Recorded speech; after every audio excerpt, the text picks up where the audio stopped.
Hey, what's up, everyone? My name is Lindsay Artkop, and this is Musicians on the Record. Hi, welcome to Musicians on the Record. I'm David Ward. This is the show where we get the musician's story, and we are continuing our series on Hit Like a Girl. We've got another champion for you. LA session drummer, Berklee graduate, and she studied with Bernard Purdie. I want to hear all about that. Lindsay Artkop is on the show today. Welcome, Lindsay. Hey, what's up? Thank you so much. Absolutely. Thank you for being here. Can we start with the Hit Like a Girl contest? Because, we're talking about this contest. It's an amazing organization, an amazing contest. You won in 2015, correct? Yes. Yeah. Tell me, can you take us through your process of learning about the contest, preparing for it, submitting, and then what it was like to win? Sure.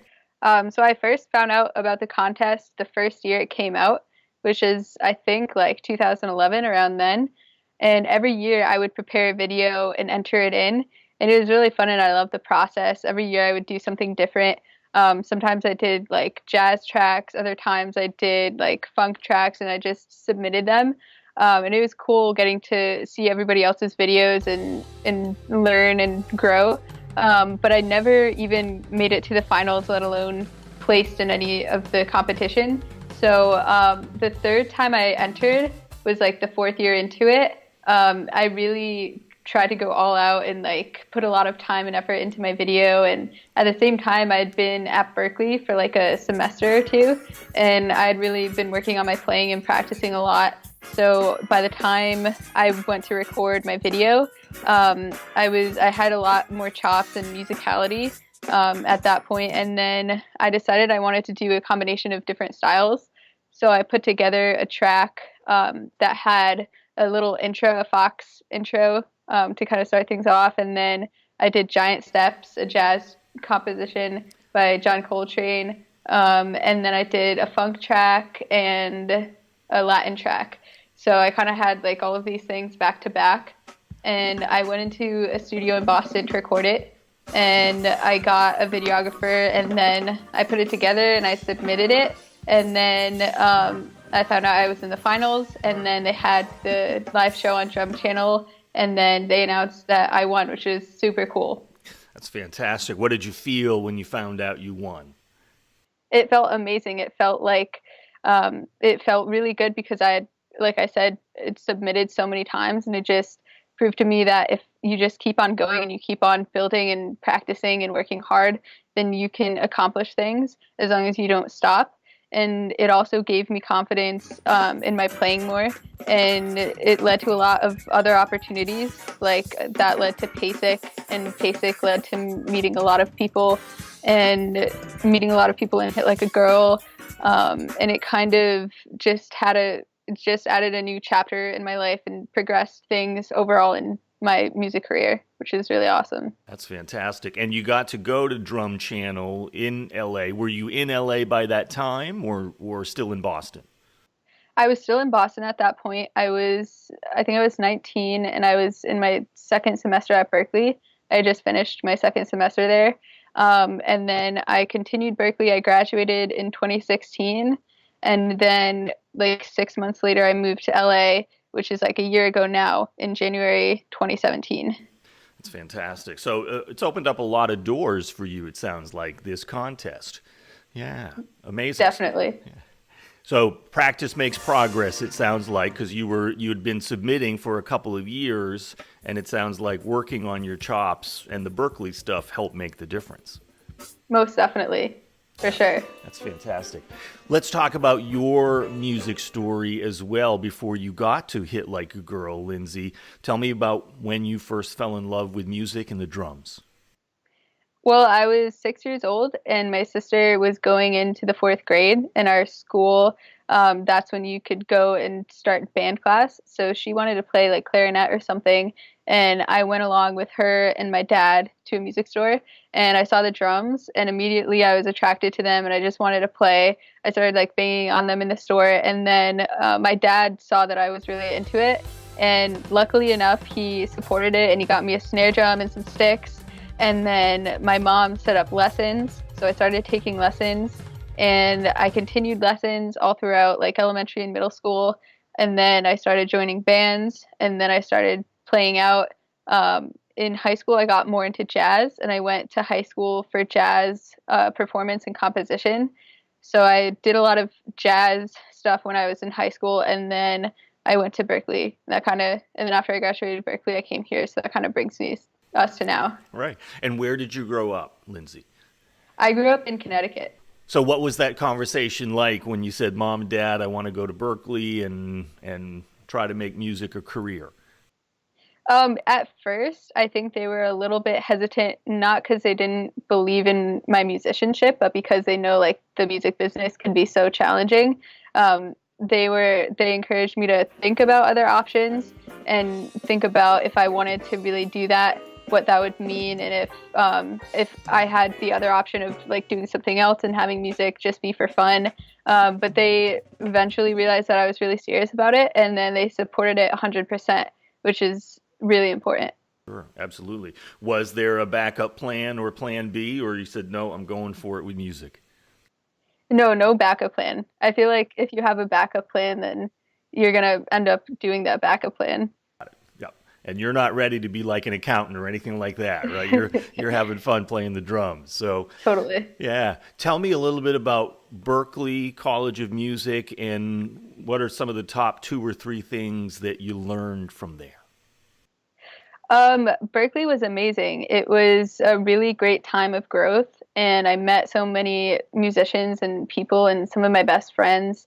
And I grew a lot when I was there, especially in terms of technique and just knowledge music-wise. And I strengthened my ears, and it was a great time to kind of grow in a space where it was safe enough to take risks and challenges, but also be able to grow within that and be along with people that are on the same journey and have this perpetual growth happening.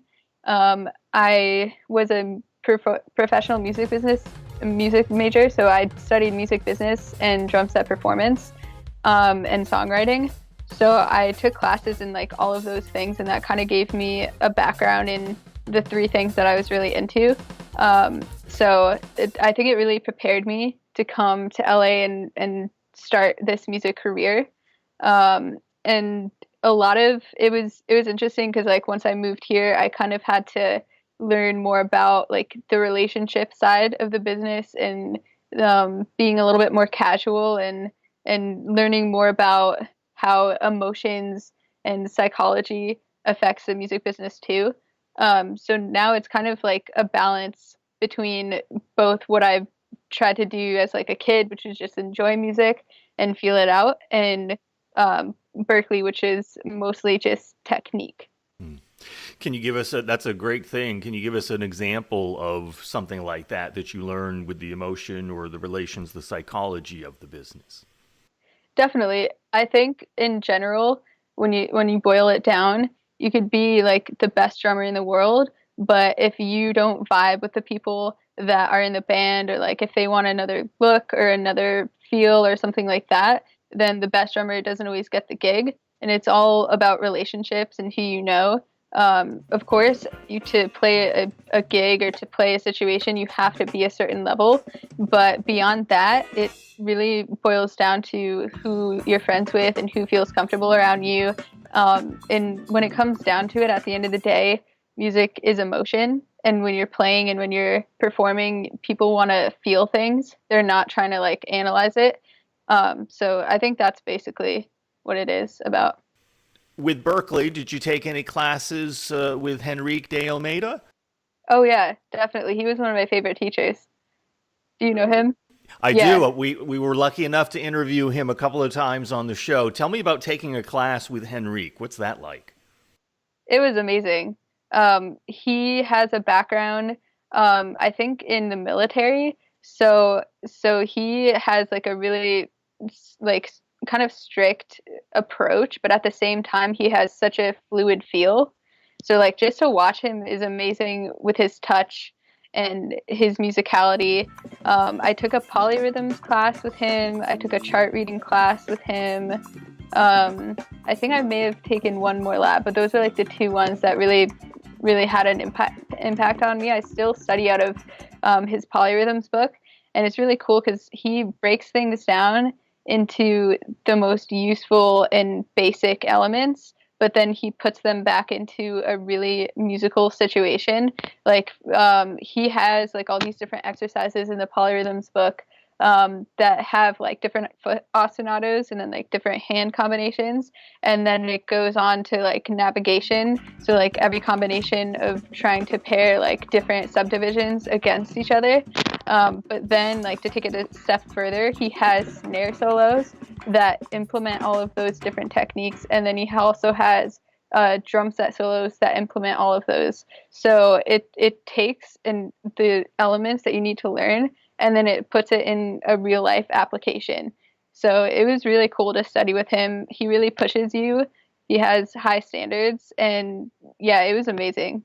Now, the other amazing drummer who in my research, reading up on you, was you studied with Bernard Purdie, the guy who made the Purdie Shuffle.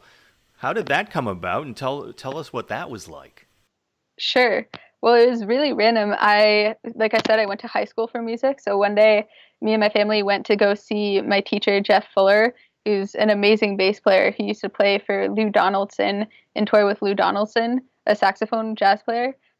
He was playing a gig at like this random like brunch, and it was just a jazz gig with like a trio or something.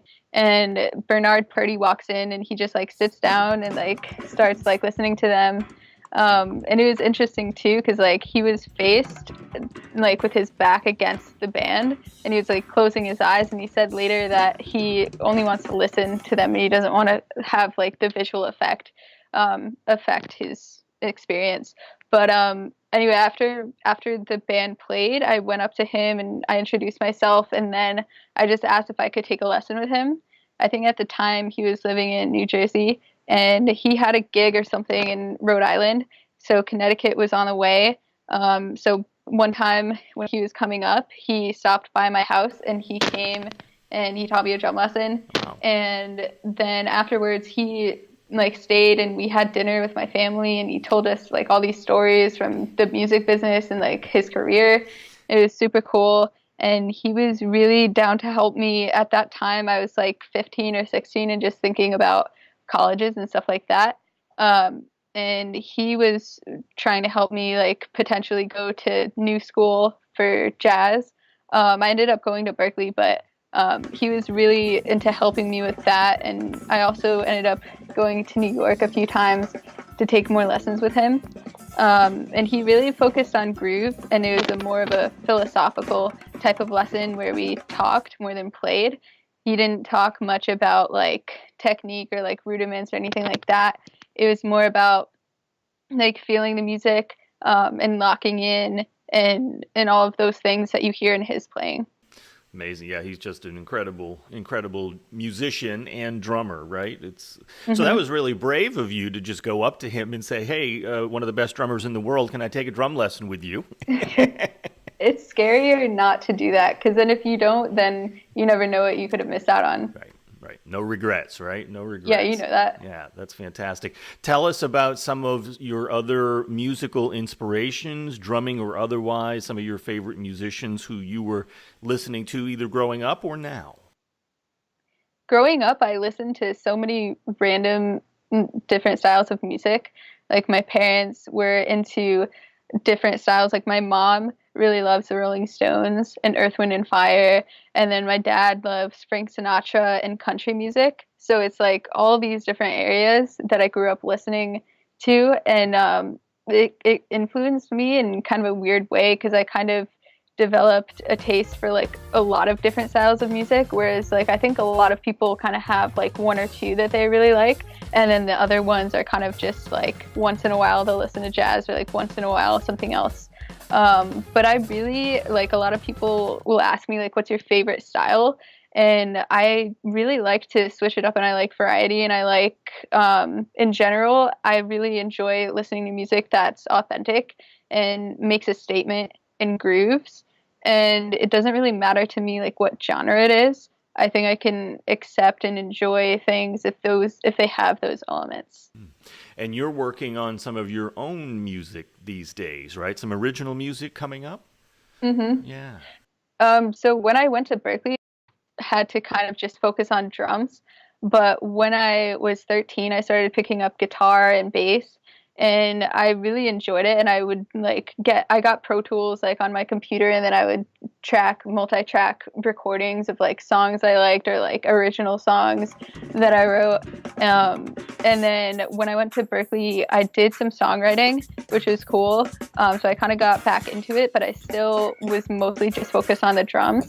So now, like in the past like 6 months or so, I've been getting back into writing my own music and exploring that, and it's been fun because like I'm coming back to it with a whole new mind full of like different music techniques, and my ear is stronger. So my chops are like trying to catch up to my brain in a way, but it's been fun, and I plan on doing more of that and making like multi-track videos and stuff like that in 2019. So I'm excited about that. That's awesome. Yeah, my Thanks. my brain has so many things that my hands and feet cannot do, right? So it's Hmm. That's the hardest part. it really is, isn't it? Yeah. Yeah. Can we go back to you talked about taking classes at Berklee on certainly technique and music, but also the music business. And you are a music entrepreneur. So tell us a little bit about what you've learned that's successful, as well as maybe some of the challenges of integrating the business part of the music business. Yeah, I think just like you said, I am an entrepreneur, and I think pretty much all musicians are entrepreneurs in a way because they have to manage their own time and manage their own schedules and decide a lot of their own business opportunities. So I pretty much like balance my time between gigging, practicing, recording, teaching, and anything else music related that comes up. So on the teaching side of things, I have to manage and schedule almost like 16 or 17 different private students right now. And then like a few different steady gigs. Like I have a church gig, this other jazz gig, and then like a bunch of artists that I play for here, and then other artists that are coming up. So so it's really a lot about your time management and making sure that like you prioritize and you can accomplish everything within the time that you have. So it's a balancing act, and it's constant work and constant hustle and constant just trying to hold everything together, but also build and grow. Yeah. And what have you found so far that's working for you, whether it's social media or networking or all of the above? I think the number one thing is to just be yourself and to try to continue relationships and build them. I try to have a balance between social media and networking. Like I'll go to jam sessions, I'll go to NAMM, I'll go to like, music events, shows, and that kind of helps like get me in the real life situations, which I think can be more powerful in this day and age where like everybody is on a phone. But at the same time, even like after you meet somebody, they're going to want to connect on the phone, and they're going to want to see your videos, and they need to see and hear you play and stuff like that. So that's where the social media aspect comes in too, because then they have a place to find you and they have a place to keep in touch. And then social media itself is really important. I've been focusing a lot on Instagram. So I post a lot of videos on there. I've done this thing called Warm Up Wednesday that I created. So every Wednesday I post a drum warm up, and then I have people learn the warm up. And then if they send me their videos, then I'll feature them on my story. So I've found that that's like a good way to get the community involved and give something of value to people. I love that. I'll check that out and follow you. How's that? Awesome. Sign Thank up you. for your absolutely. Yeah. You also have some other incredible stuff coming up, a tour, some drum camps. Tell us a little bit about that, please. Sure. So I have a potential tour coming up with a producer named Sterling Fox. And he reached out to me and asked me to audition for his band for this new project he's doing called Baby Fuzz. So he's a producer, and he's produced for Madonna and Britney Spears, Lana Del Rey, and written songs with like a lot of different people. Now he's working on this project that's potentially going to tour next year. So I have that going. We have a show at the Mint in Los Angeles. I think it's like the first or second week of January. And then we're going to see if we could go on tour after that. And yeah, I'm going to be in Taiwan in the summer, in July and August, doing a Taipei International Summer Percussion Camp. And that'll be like a week long. There's like 4 different instructors. I think there's a percussion instructor, piano, something else, and then I'm going to be doing the drum set part. So I'm excited for that. That's wonderful, Lindsay. You're living the dream. You're doing great in this. Where would you Thank like? you. Oh, absolutely. Where would you like your music to go? I think when I first moved to LA, my main goal was to just play drums for other artists, which I've done, and it's been cool. But now I'm kind of I feel like I need to do more creative things because I like to support and facilitate other people's visions. That's one aspect of something that excites me, but I think it excites me even more to create my own music. And I like the past few months getting back into that and seeing where that could go. So I know that that's going to be involved too. Maybe one or the other is going to take over depending on where each goes. But I'm kind of just writing both out right now. To wrap up then, Lindsay, tell us about for a young girl or a young woman who wants to win, like you, Hit Like a Girl contest and or be in the music business, what advice would you give them? I would advise them that the only thing you really need is passion. Because if you're passionate about it, then you will do the work and you'll see it through to the end. If you are somebody that works hard, but you're trying to, like have a different goal, like make a lot of money or like impress people or something other than having pure passion for music, then it's not for you. And that's fine. But if you're super passionate about it, then you can absolutely do anything that you put your mind to. All you need to do is practice, seek guidance, have a mentor, keep on building relationships and connections, and literally never stop and never give up. And that's pretty much it. That's fantastic. Great advice. Lindsay Artkop, thank you so much for being on Musicians on the Record today. Thank you for having me. It was great.